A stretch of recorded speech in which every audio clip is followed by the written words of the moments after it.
All car guys have one thing in common, a need to be smarter and faster than those around us. And though you can't covet your neighbor's wife, I say covet your neighbor's car. And that's where the entire concept of tuning begins. We've all been outdriven, outspent, or outtuned at some point in our lives, and that's why we watch videos like this, to learn how to be faster than those around us. The rear is stripped, just have a harness bar. Sorry, no more passengers, just one girl in the front. I always saw James as a friendly rival, just for the fact that we go to the same school, we have the same car. Eventually, in the next couple of years, I want to go wide body, and then wider wheels and tires, and then hopefully turn into like a full track spec car. The next thing I want to do to the car is get a wide body like everybody does. I mean, hey, we both put power down. Yeah, mine's a little more track oriented, his more show oriented, but I mean, friendly rivals makes the cars better. Tuning is at the core of our shared car culture. We all create, modify, and augment in order to achieve a singular goal: to bask in individuality against others who don't care as much. Under the hood, we've got a US 04 STI engine. So it's a 2.5 liter with a turbo, 300 horsepower. Everything else in the drivetrain is from the original RS. So 5-speed transmission, axles, and all that stuff. The brakes are stock, which is not exactly ideal. And it's a little bit stance nation, which means that, watch, when I cut this corner, oh, there's the rub. Yep, yes. But what's really nice about it is it's a clean swap. I mean, full STI interior. It looks good. The engine runs really smooth, makes nice power. And when you're talking about a 2,900 pound car, it's not like you need this thing to be 500 horsepower. 300 horsepower for 2,900 pounds is more than enough. Oh, I just don't want, every time it rubs. Let's wind it out a little though. Yes. 2.5 liter makes good power. That was 8 miles an hour there. Compared to the STI, it's lighter weight, it's more desirable. Everyone likes the original 22B style. So, I mean, I've been into these cars for when they came out in 1999, and I bought it in 2007 and just been slowly building it ever since. The suspension department, we've got some Tyne coilovers along with stock STI sway bars. The best part about this car is just the size of it. It's the right size. It's a little rally car. The proportions are great. I think this is one of the best looking Subarus that they ever made. I mean, certainly the WRX and the 22B in other countries. And I'm glad that Subarus are like Legos and you can just swap a different motor in there. That's great. I mean, the fact that you can just buy an STI motor and plop it into one of these. 10 years ago, swapping a full STI drivetrain or even just the STI motor into a 2.5 RS was a pretty expensive proposition. Now, thanks to JDM rules and how these available engines that are relatively low miles, the fact that there's lots of Imprezas laying around now, you can actually do this swap for an unbelievably small amount of money. I mean, it's crazy how cheap they got these cars. I'm actually a little bit jealous. As a starter car, the RS, even the L, like Irvin mentioned, would be a great starting ground for anyone that wants to build up a Subaru. I mean, nowadays you can get an L for a couple grand. I mean, maybe even cheaper.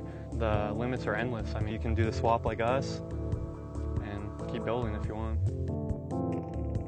Started as a just stock 2.5 RS. Nothing too crazy. Little by little, got it swapped. New color, suspension, and pretty much stripped interior. Nothing much going on, and that's how it is. The car is great for engine swaps because, well, the car is light as it is. I mean, 2-door coupe. Well, all the new ones are 4 doors now, and they weigh almost 600 lighter than a brand new STI, so why not have the same horsepower as one too? All right, so we've got the same just over 300 horsepower, but rather than the 2.5 liter in the blue car, this one has an EJ20K, which is the JDM STI engine readily available because of Japan's laws on how many miles an engine can have on it. It also has a normal length shifter, the Nardi steering wheel, which you'd find in a 22B, no interior, racing seats, and a track setup suspension, sticky tires, yes, bigger brakes. This is my kind of car. Oh, it's got a nice blow-off noise. It's interesting, you'd expect the 2.5 liter to have a lot more mid-range torque just because of the displacement. The power bands really do feel kind of the same.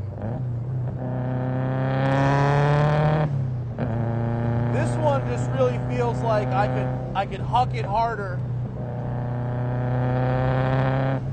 This one is inspiring me to be a total hooligan. I mean, this is a rally car for the street, time attack car.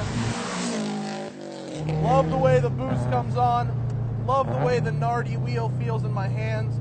Love the way that every single one of my inputs translates directly to a change in what the car is doing. And I'm approaching 8 miles an hour on this very tight canyon road. No problem at all from the Subaru. And I'm catching up to a Porsche. And like all Porsche drivers in the canyons, this one's going slow. I'll make sure to ride his ass a little bit.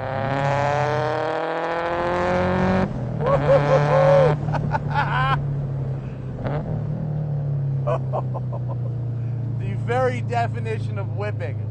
This is like driving a little mosquito that's on a whole bunch of great drugs. I have a JDM engine, which he doesn't. He's stuck with the USDM. It's a double-edged sword. I can get it smogged. That's a big plus for me. So I think that's one of the big advantages of having US motor. I love JDM parts. I mean, they weren't factory here. You had to get them imported or some private owner that had them already imported over here. Some parts are rarer than others, and it's just a little collection for the car. I love having a loud car, but yeah, as soon as you see a cop or you go through residential in the middle of the night, sometimes you wish you don't make that much commotion, but hey, my pride and joy. I actually like the stealth mode. I drive right past cops and they don't even look at me. Eventually I'll probably go full catless turbo back, headers, pipe, everything.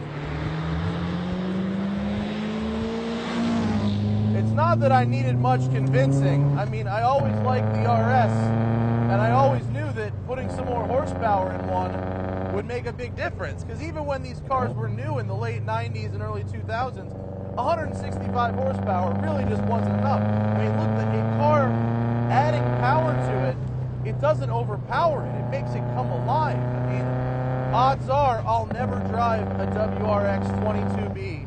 Which is my holy grail of all-wheel drive cars. But I have this, and in my hands, in my ears, in my eyes looking out the hood, this is what I believe that would be like.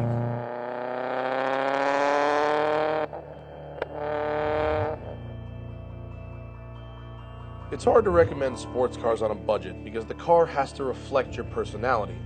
Though James loses points for not tuning his suspension and brakes in the canyons like we'd want, he gains them back on the streets of LA, where his car's style reflects his own driving habits.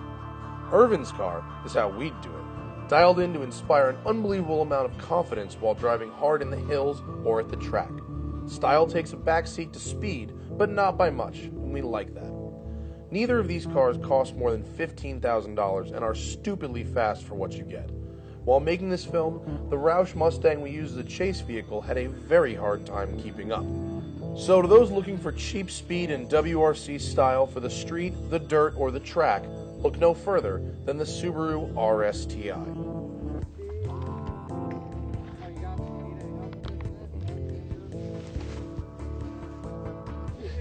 That was amazing. Tell me you were speeding on that.